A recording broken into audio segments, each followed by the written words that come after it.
तर मित्रांनो, कमळी या मालिकेच्या 15 मेच्या एपिसोडमध्ये छान ट्विस्ट बघायला मिळतोय. आणि ट्विस्ट असा असणार आहे की कामिनी पेपरच्या दिवशी सगळी सेटिंग लावते आणि ती अनिकाला म्हणते, अनिका तू आता उद्याच्या पेपरची काही टेन्शन घेऊ नको. उद्याच्या पेपरमध्ये बिनधास्त कॉपी कर. उद्या माझ्या ओळखीचे एक सर तिथे असणार आहेत, त्यामुळे ते तुला बिनधास्त कॉपी करू देतील. अनिकाच्या मैत्रिणी कॉपी करतात, सगळ्या चिठ्ठ्या ते लिहून घेतात आणि आपल्याकडे लपवतात. इथे कामिनी म्हणते, आता काहीही झालं ना तरी कमळी आता ही परीक्षा देऊ शकणार नाही. तर थोड्या वेळाने कमळी, निंगी अन्नपूर्णाचा आशीर्वाद घ्यायला येतात.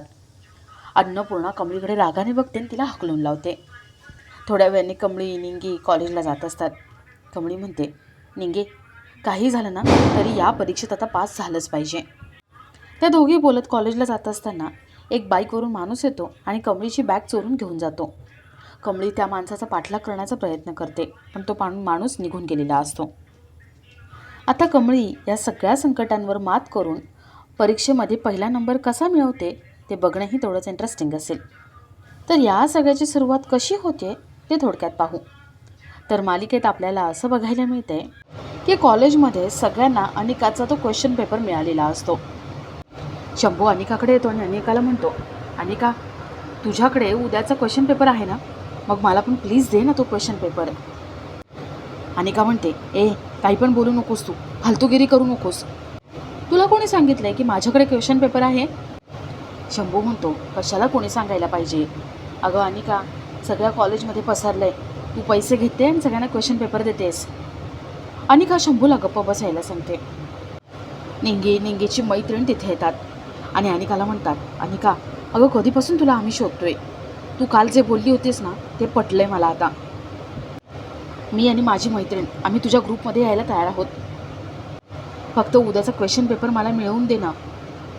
अनिका चिडचिड करते. अनिका म्हणते, काही काय बडबडतेस तू, माझ्याकडे काही क्वेश्चन पेपर वगैरे नाही आहे. निंगी म्हणते, अनिका अगं असं काय करतेस, तू दरवर्षी पेपर फोडतेस ना, मग ह्या वर्षी पण फोडला असशील, दे ना पेपर मला. अनिका वैतागतेने निघून जात असते. तेवढ्यात निंगीची एक मैत्रीण येते आणि निंगीला म्हणते, निंगी अगं गेटवर पोलीस आलेत.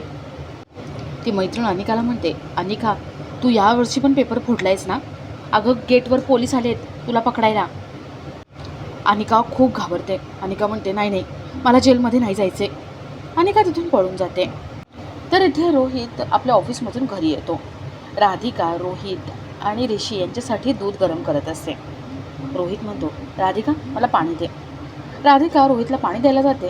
तोपर्यंत रोहित मुद्दाम ऋषीच्या ग्लासमध्ये काहीतरी औषध टाकतो आणि तो राधिकाला म्हणतो, राधिका जा हा ग्लास तू नेऊन दे. ऋषी दमला आहे ना, आता त्याला हा ग्लास दे.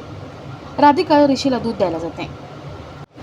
इथे रोहित म्हणतो, आता ऋषी हे दूध पिऊन 4-5 तास काही उठणार नाही आणि पुढची मीटिंग मीच आता हँडल करणार आणि कंपनीला जे डील मिळत नव्हतं ते मी मिळवून देणार. तर इथे अनिका कारजवळ येऊन उभी राहते. ती लपण्याचा प्रयत्न करते. कमळी तिथे येते. कमळी म्हणते, अनिका पेपर फोडणं हा कायद्याने गुन्हा आहे आणि तुला शिक्षा मिळणारच. अनिका म्हणते, मी काही केलेलं नाही आहे आणि मला या विषयावरती काहीच बोलायचं नाही. तेवढ्यात कमळीचे सगळे मित्रमैत्रीण तिथे येतात. अनिका म्हणते, मला माहिती आहे ना, तुम्ही सगळे मिळून माझ्यासोबत गेम खेळताय ना. कमळी मी तुला सांगून ठेवते, माझ्याकडून काहीही इन्फॉर्मेशन मिळणार नाही आणि फर्स्ट येणार ती मीच. कमळी नम्रताला बोलवते. अनिका विचारते, नम्रता तू इथे काय करतेस? नम्रता म्हणते, अनिका अगं कमळीला पण पहिले यायचं आहे, मला पण पहिले यायचं आहे. आम्ही कितीही भांडण केलं ना तरी आम्ही दोघी मैत्रिणी आहोत. कमळी म्हणते, अनिका आम्हाला माहिती आहे तू पेपर फोडण्याचा प्रयत्न केला आहे, पण तो फोडलेला पेपर आता येणार नाही. आता दुसरा पेपर येणार आणि तो फुटलेला नसेल.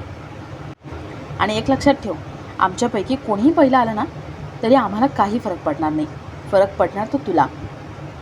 त्यामुळे आता जा आणि अभ्यास कर, नाहीतर खरंच नापास होऊन जाशील. तर इथे रोहित मीटिंग हँडल करणार असतो. त्याला वाटतं की ऋषी दूध पिऊन झोपून गेला असेल, त्यामुळे तो काही ऑफिसला येणार नाही. रोहित मीटिंग हँडल करणार, मीटिंग सुरू करणार, तेवढ्यात तिथे ऋषी येतो. ऋषी सगळी मीटिंग एकट्याने हँडल करतो आणि त्यामुळे जे डील आत्तापर्यंत मिळत नव्हतं ते डील ऋषीच्या कंपनीला मिळतं. तर इथे कामिनी रागिनी कॉलेजला आलेल्या असतात. ज्याने पेपर लीक केला आहे तो माणूस इथे येतो आणि त्या दोघींना ओरडतो. तो माणूस म्हणतो, मी तुम्हाला तुमच्यावर विश्वास ठेवून पेपर दिला होता. तो क्वेश्चन पेपर 1-2 जणांना द्यायचं सोडून तुम्ही अख्ख्या कॉलेजमध्ये वाटलात. अहो, यामध्ये जर माझं नाव आलं ना बाहेर तर माझी वाट लागेल. कामिनी म्हणते, तसं काही होणार नाही, तू जा, मी तुझं नाव काही येऊ देणार नाही. तेवढ्यात रागिनीला फोन येतो आणि तिला कळतं की अन्नपूर्णा कॉलेजमध्ये आली आहे आणि तिने मीटिंग भरवली आहे. त्या दोघी घाबरतात. कामिनी म्हणते, रागिनी, आपण आहे ना सगळ्यांना असंच दाखवायचं की आपल्याला याबद्दल काहीही माहिती नाही, गप्प राहायचं, चल. त्या दोघीसुद्धा मीटिंगला जातात. तर इथे अन्नपूर्णा प्रिन्सिपलला जाब विचारत असते, पेपर कसा काय फुटला हे विचारत असते. कामिनी रागिनी तिथे येतात आणि त्यांना आत्तापर्यंत काही माहितीच नव्हतं असं दाखवण्याचा प्रयत्न करतात. सगळे म्हणून विचार करत असतात की पेपर कसा काय फुटला असेल, पेपर कुठून फुटला असेल. नयनतारा म्हणते, आपण एक काम करू, आपण युनिव्हर्सिटीला कळवू आणि त्यांना सांगू की पेपर लीक झाला आहे, दुसरा पेपर बनवा. अन्नपूर्णाला ही आयडिया आवडते आणि दुसऱ्या दिवशीची नवीन प्रश्नपत्रिका बनवून घ्यायला सांगते. ती प्रिन्सिपलला पुढे खडसावते. अन्नपूर्णा प्रिन्सिपलला म्हणते, इथून पुढे असली गडबड होणार नाही, पेपर लीक होणार नाही याचेकडे जातीने लक्ष द्या. कामिनी रागिनी यांची चांगलीच कोंडी झालेली असते. तर थोड्या वेळाने नयनतारा ऑफिसला येते आणि तिला कळतं की जी डील आपल्याकडून होत नव्हती, जी आपल्याला मिळत नव्हती, ती ऋषीमुळे आपल्याला डील मिळाली आहे. नयनतारा ऑफिसमधले सगळे ऋषीचं तोंड भरून कौतुक करतात. ऋषीने पहिल्यांदा एवढी मोठी डील मिळवली म्हणून सगळे केक कट करणार असतात, सगळे सेलिब्रेट करणार असतात. ऋषी केक कट करतो आणि नयनतारा ऋषीला केक भरवते. तर इथे कमळी निंगी कॉलेजमध्ये बोलत असतात. निंगीच्या हातातून पेपर्स खाली पडतात. कमळी पेपर्स उचलत असते आणि तेवढ्यात तिथे अन्नपूर्णा येते. अन्नपूर्णाला सगळं आठवतं. तिला वाईट वाटतं आणि ती तिथून निघून जाते.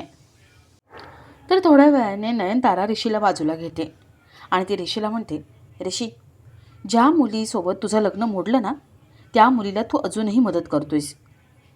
मला हे अजिबात बरोबर वाटत नाही. ऋषी, कमळी अगदी धूर्त मुलगी आहे. ती फक्त तुझा वापर करून घेते, तुला यूज करते ती. ऋषी नयनताराला खडसावून सांगतो. ऋषी म्हणतो, आई, तुझं जे कमळीबद्दलचं मत आहे ना, ते अत्यंत चुकीचं आहे. एकदा कमळीशी बोलून बघ किंवा तिची बाजू समजून घेण्याचा प्रयत्न कर. मला पूर्ण गॅरंटी आहे तुझे सगळे गैरसमज दूर होऊन जातील. नयनतारा म्हणते, मला तिला अजिबात समजून घ्यायचं नाही आहे. मला एवढंच कळतं की ती मुलगी चांगली नाही आहे. ऋषी, त्यामुळे तिच्याशी असलेले सगळे संबंध तू तोडून टाकायचेस. ऋषी म्हणतो, आई, माझ्या आणि कमळीच्या नात्यामध्ये प्लीज येऊ नकोस तू. मला कुठल्याही प्रकारचं बंधन घालू नको. मला ते अजिबात पाळता येणार नाही. कमळीसोबत असलेली मैत्री मी अजिबात तोडू शकत नाही. ऋषीच्या निर्णयामुळे नयनतारा हर्ट होते आणि तिला शॉकही तेवढाच बसलेला असतो. आणि आपला आजचा हा भाग इथेच संपतो.